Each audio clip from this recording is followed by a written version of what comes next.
What's up everyone, Void here with part 3 of my over-the-top trophy walkthrough in Ratchet Clank Full Frontal Assault.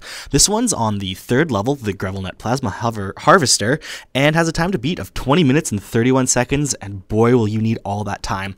It's probably the hardest out of all 5 levels of the game to beat the dev time on, just because you get bombarded with tanks at one point, and most of the good powerful weapons are way out of the way, and you don't really have time to get them.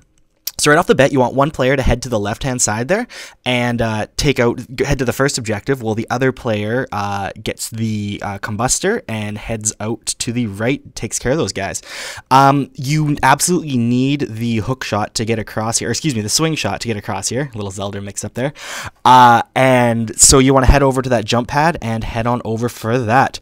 Once you activate it, the little ramp will open up for you where you can just shoot across. You actually don't need to hit the hover to get out, but, you know, better be safe. Then once you've got that, you want to head on over to the secondary objective and jump on across there. Try not to miss it like I almost did. Once you're across, just take out all the enemies while your partner does the same. As soon as the first objective has been completed there, it'll start to spawn enemies, so whoever's done first, bust your ass back to base. Once the second one's been taken out, you're going to want to head back there and help out as well. However, as soon as one player has it under control a little bit, the other player is going to want to head out and get some weapons. You're going to absolutely need the Groovatron to get through this level here.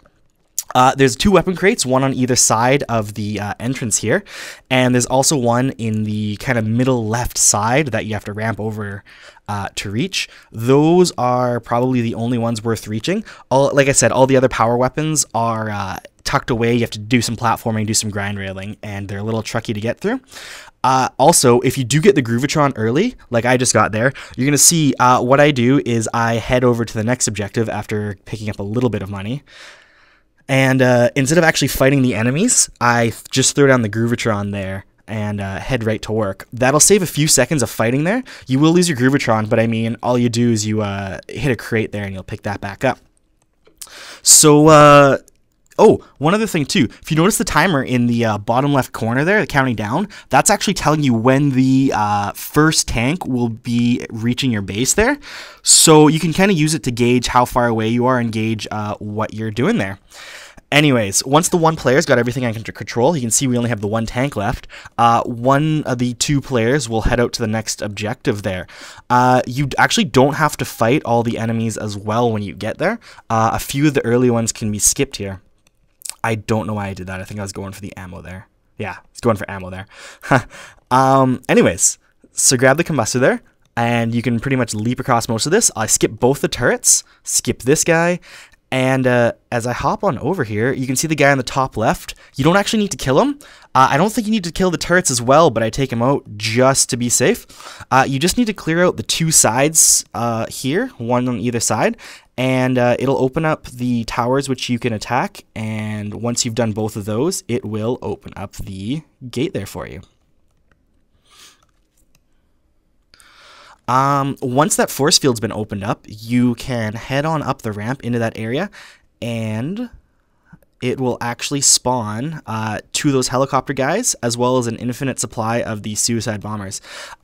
Just watch out that you don't get exploded by those suicide guys. They can take you out in one hit, and this part is actually fairly manageable. Shouldn't be too much of a problem, especially if you have the Groovatron.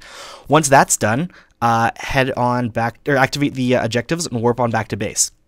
Now, you'll see here, that's probably your best defense ever. Set up a shield with a Groovatron mine right behind it.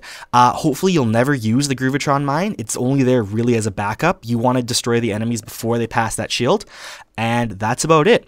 Once there's only 2 tanks left, that's kind of your indicator that the level's almost over. So you just got to get through a little bit more. You don't need to keep all your generators alive, and that is it. In all honesty, this is probably the hardest level in the game to dev time, and probably shouldn't be attempted unless you have most of your weapons up to level 3. Anyways, if you found this guide helpful, please do not forget to comment, like, and subscribe down below, and check out part 4.